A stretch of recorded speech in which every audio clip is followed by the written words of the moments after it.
Alright, mapagpalang umaga po sa inyong lahat mga kabiyahe. Yan, nakahanap na naman po tayo ng tsibugan ngayong umaga. Yan, bihon lang po ang ating titirahin ngayon. Yan, may baong po tayo ng kanin at saka yan, umorder tayo ng isang order na bihon mga kabiyahe. Yan, ayos na, raos na naman ang ating almusal at meron na rin pong libriya ng sabaw. Siyempre, hindi nawawala yan kay nanay.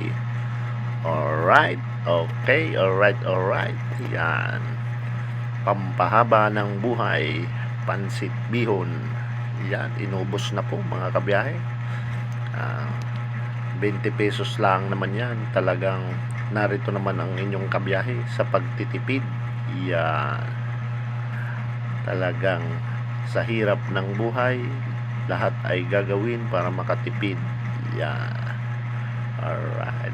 Igup abaw. Yan lang po ang ating almusal ngayong umaga mga kabiyahe. Bago bakbaka na naman sa ating trabaho. Yan, maghapon na naman tayong makikipag patintiro at ikipagsabayan sa init.